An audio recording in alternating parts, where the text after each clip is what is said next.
The following is an exclusive presentation of Cablevision local programming. TV that's close to home. The federal deficit and his first 100 days in office. U.S. Congressman Chris Gibson next on Meet the Leaders.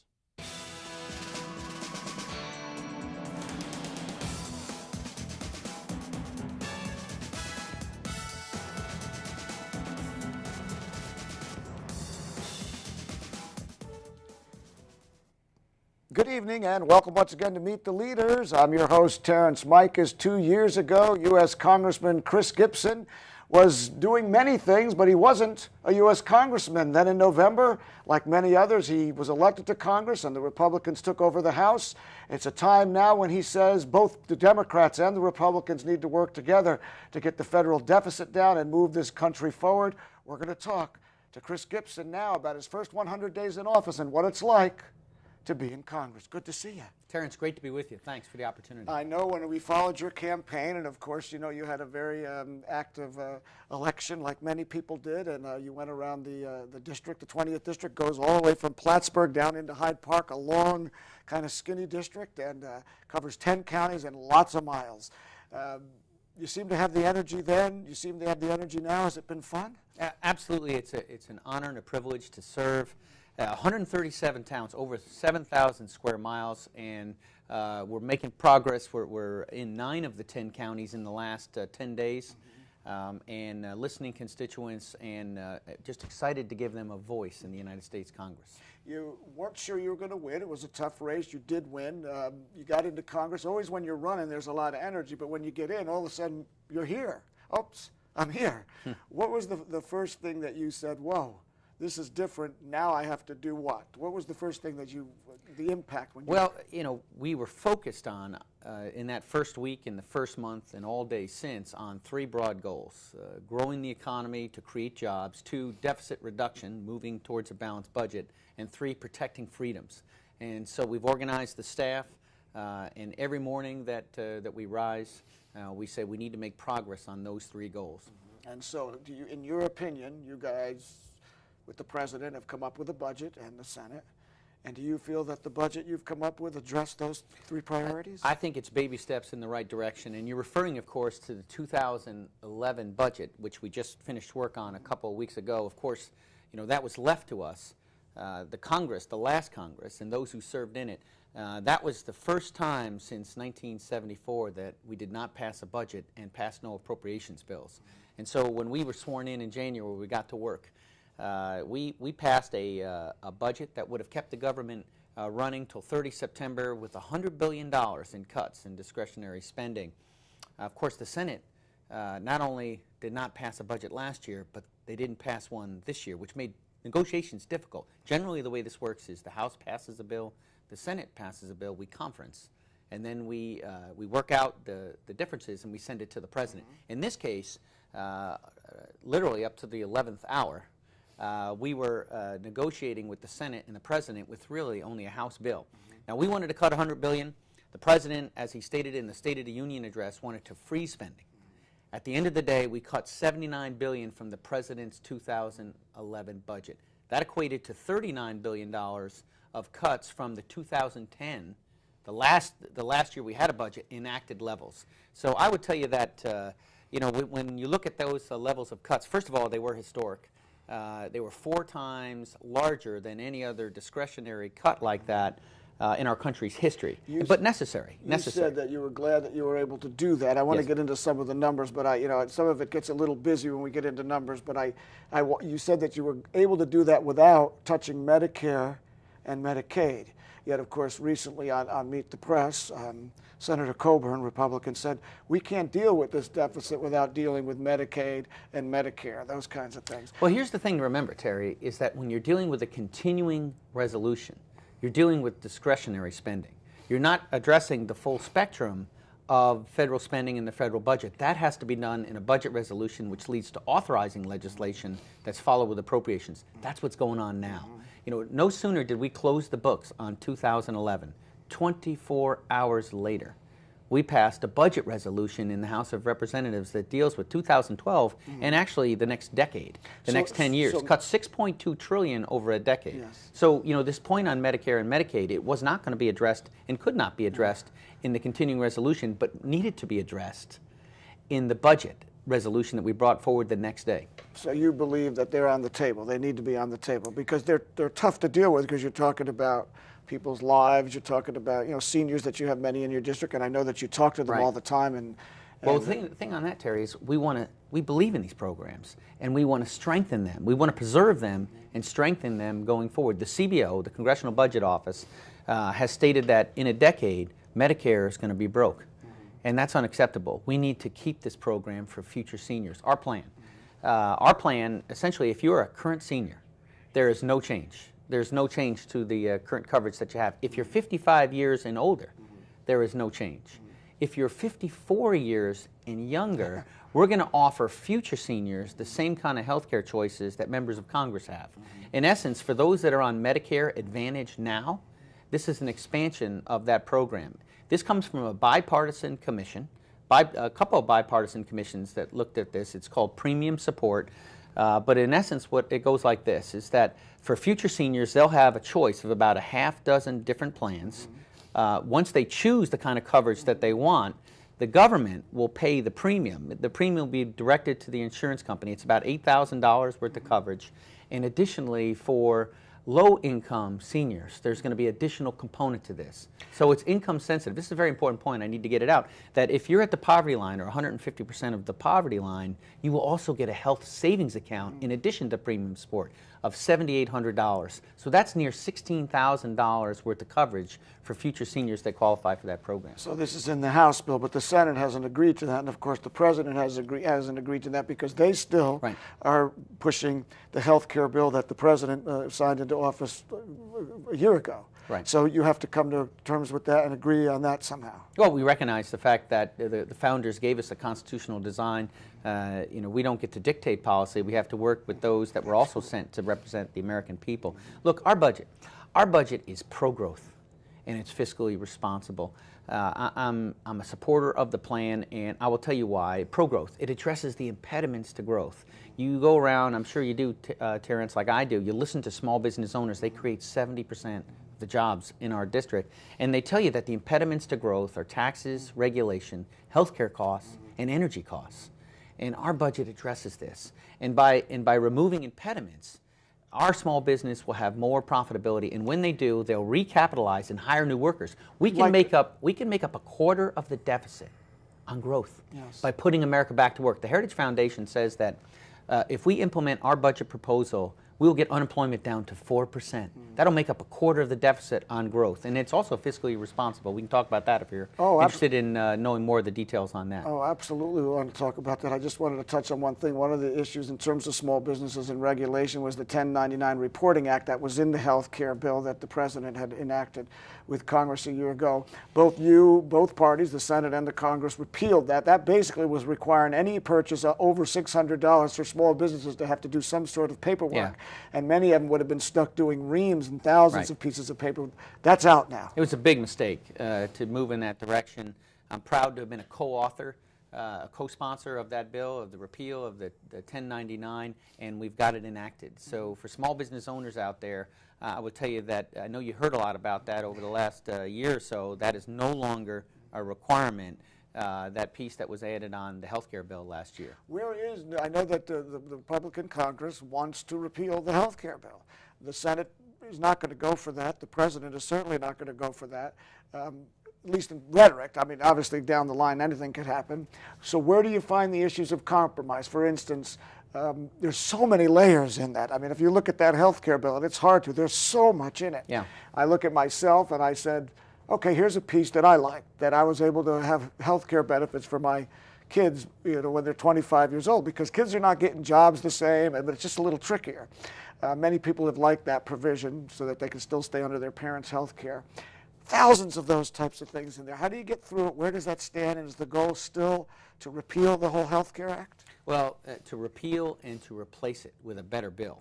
And, a couple pieces on this. First of all, I do support repeal and replace because look, well-intentioned, the bill last year, but we're going to end up with already higher costs, higher taxes, more regulation, and more big government at a time that we should be shrinking the federal bureaucracy. So I am for repeal and replace. And in the budget agreement, when we closed the books on 2011, look, you know, a couple things. First of all, the president agreed to hearings and audit on the bill because, you know, there are organizations that are getting waivers right now. And the American people have a right to know, why is it that some big organizations are getting waivers and yet small business is expected to comply? That's a problem. The other thing is the president agreed to not, we defunded the additional IRS workers. I think it was about 5,000 new government bureaucrats that were going to put into the IRS.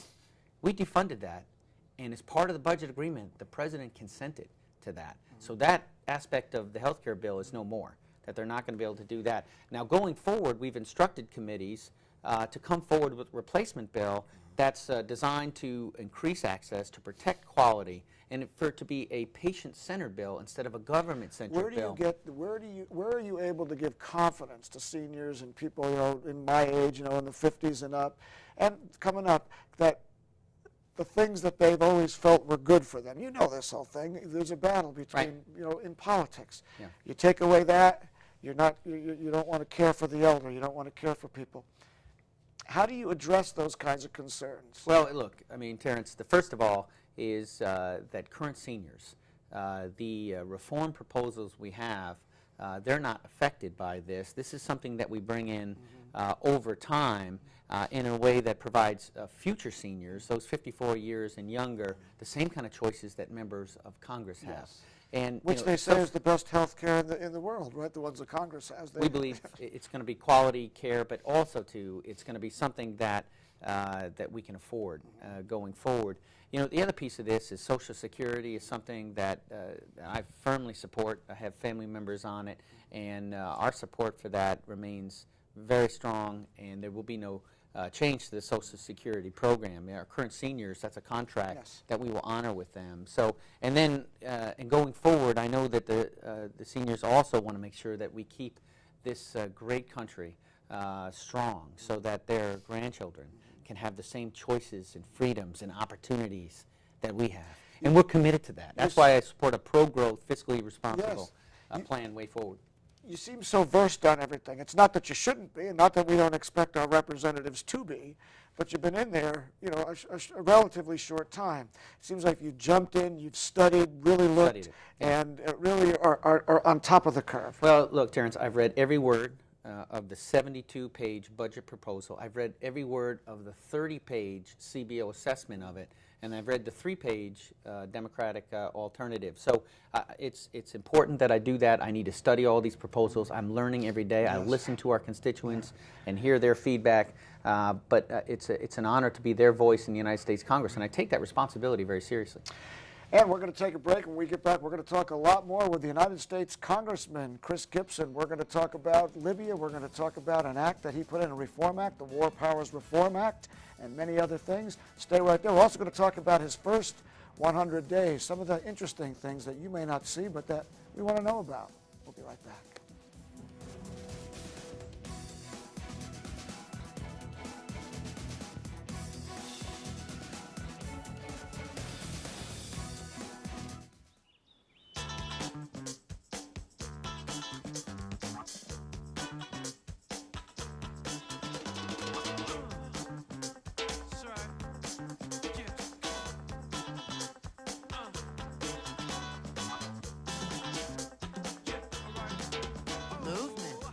Along with weight loss, it's one of the many ways to fight osteoarthritis pain.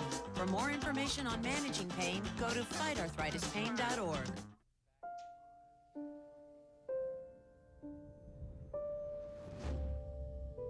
What if a disaster strikes without warning? What if life as you know it has completely turned on its head? What if everything familiar becomes anything but? Before a disaster turns your family's world upside down, it's up to you to be ready. Get a kit, make a plan, be informed today. Learn how at ready.gov.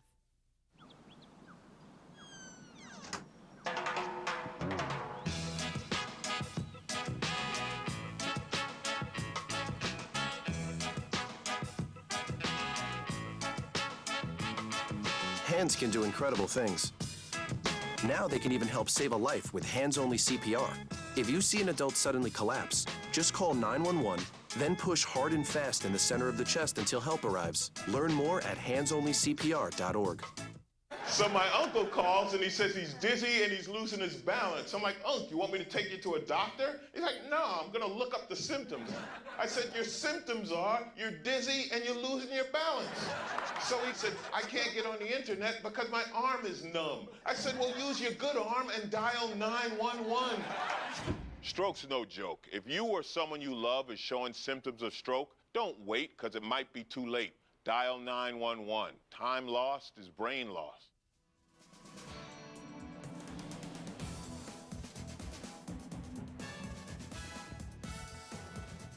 And welcome back to Meet the Leaders. I'm your host, Terrence Mikes. My guest is United States Congressman Chris Gibson, who represents the 20th District. If you just joined us, that goes from almost up in Plattsburgh. I don't know if I got it all the way right. Saranac Lake. You know, Jerry Solomon used to have that district, a very skinny district, gerrymandered down. You know, I always use that term, you know, because all of them are, you know. But then it goes actually west, almost as far as Binghamton, to the towns of Sydney and Masonville. Very difficult to cover for all of them. I know that these congressional districts are tricky sometimes because there's so much territory to try to get one-on-one FaceTime. I know you've done, you know, phone town hall meetings with people. 10,000 people were on one of them. You're trying to contact people. You're trying to reach out to them. Do you feel that with all the work that you had to do in the budget, the fear of a government shutdown, and people were really afraid about that, and all the work you had to do, are you getting to the people? Are you able to get face-to-face with them? Absolutely, Terrence. And, you know, I'll tell you that absolutely right. You know, the founders talked about the need for limited and effective government, not no government. So I did support the agreement. I think it was important to get a good agreement that begins to take the first steps towards a balanced budget, but to get an agreement. So I'm proud to say. You got to work together. That's right. I'm proud to say that in terms of staying in touch, we've been to 9 of the 10 counties in the last 10 days. And the 10th county we actually were in last month. So, you know, look, I'm excited to be back here in Dutchess today. We're going to open up an office in just a few hours in Red Hook, an opportunity for me to stay in touch with the citizens of the great citizens of Dutchess County and to work their issues for them. I recently had about 150 or so students from LaGrangeville that were in D.C. And it was an honor to host them. That's something I really enjoy. About once a month or so, I get an opportunity to interact with students, the future leaders of America. And I was just yesterday in Saratoga County, I had an opportunity to do that as well. So we're absolutely staying very close and in touch with our constituents. You seem like a people person. I mean, even in the campaign I saw that. But I want to ask you something, because this is going to segue into a bill that you just put forth, the War Powers Reform Act. You were in Iraq. You fought in Iraq. It's difficult. It's tough. You saw people die right by your side. You come back, and I'm looking at you, and I'm saying, here's a guy that's rooted, grounded, emotionally together. I mean, this is just from knowing you over a period of time. I don't know. So many people come back not that way. What's the difference? How do you help vets that don't? I mean, take us through that, because there's such a difference between different people coming back, and I want to understand it a little bit. And I know people... Well, I appreciate the sensitivity, the way you've just treated the topic. And, you know, for me, it begins with faith, belief in God and in the goodness of humanity, certainly imbued with values from my parents and from my extended family and from my community. And then in organizations, I had the honor and the privilege to command. I started as a private in the United States Army National Guard, and I rose to the rank of colonel, and I commanded over the years at the company, the battalion, and then at the brigade combat team level. That's about 3,700 men and women. And, you know, in command, just as I'm doing now as a representative, I was constantly, daily interacting with those in the command so I can understand, have the pulse of my troopers. And, you know, when we came back, and indeed, we saw some very intense fighting. In the time that I was in command, I took my battalion on 2 tours to Iraq, and when I addressed my paratroopers, regardless of what the topic may be an upcoming airborne operation, I always addressed safety and stress in conjunction with that. And a recognition of the fact that regardless of how fast you may be, and some of these 17, 18, and 19-year-olds are very fast. Yes. You're never going to outrun any demons that you may have. You'll never outrun it. You have to turn and face it. And to do that, it's important that they recognize that they need their friends in their squad. They need their family. They need the chaplain. And whatever resources that they need, they're going to have support from the command that's going to be with them as they go through this challenge. Do you feel when you got into Congress that people sort of looked to you as sort of an expert on it? I know the president invited you over to the White House to talk about issues like that. Well, I appreciate that he did, and he certainly had been very welcoming of experience from veterans to serve. And here in the 20th Congressional District, I have a Veterans Advisory Council, and we reach out to those who are returning so that they have a network, a community of friendship. And that's one of the strongest things that I admire about the VFW and the American Legion is they provide a network of support. People who are like-minded, who have been through similar experiences that can be there for each other. And I'm working with other members of Congress to ensure that we can provide the very best support to our returning veterans, both in terms of health care, but also emotional care. Yes, that's what I was thinking, because I see so many of them come back. So let's talk about, the president, any president needs support from the Congress, the people. We all don't agree on all ways to approach these kinds of wars because they're not set answers to these things. Right.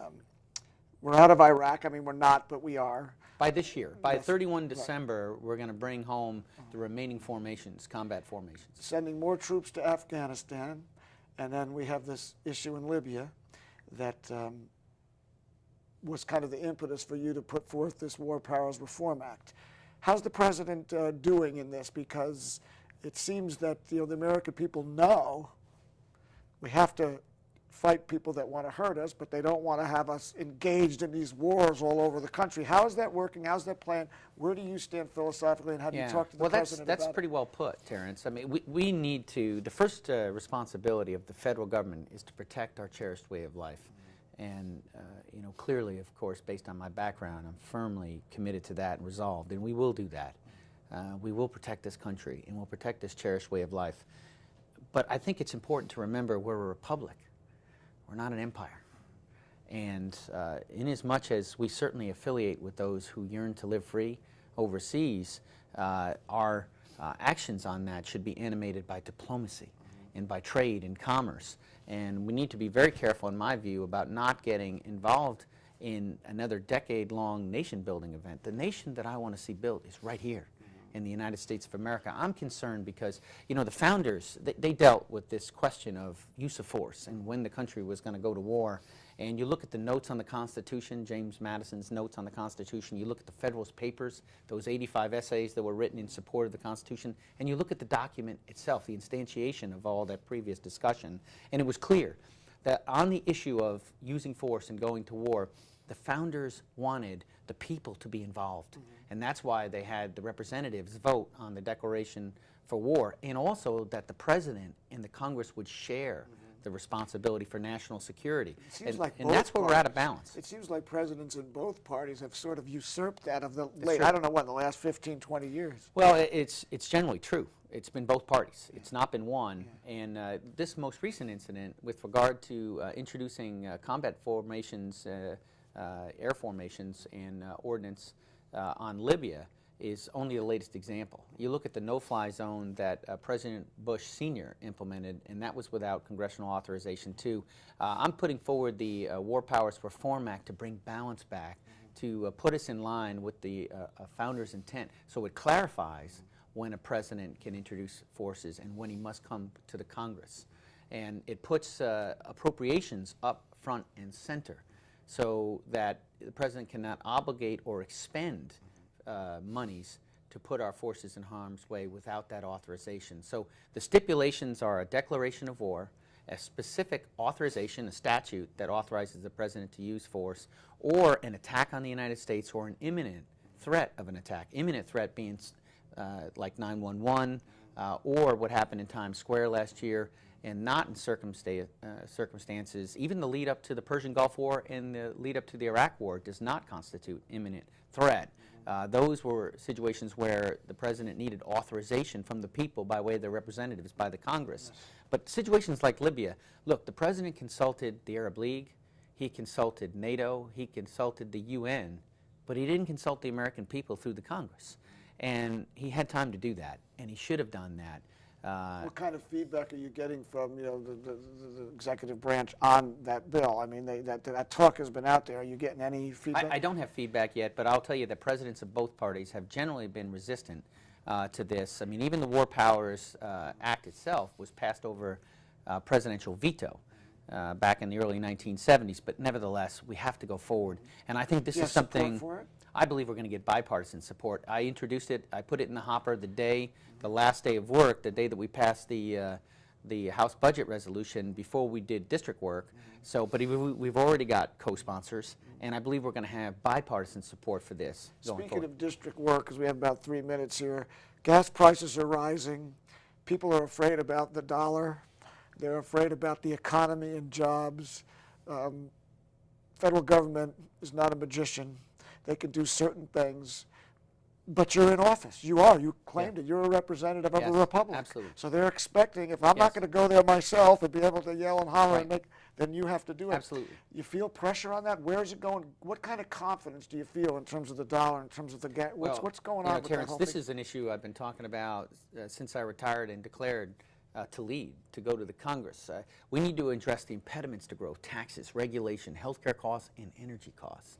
You know, I grew up in a working class family. We never had a lot of money. Dad worked for Otis Elevator, and he didn't sit around waiting on a check, except for when he was unemployed. And then we appreciated that check. That was something that helped us for that temporary period he was out of work.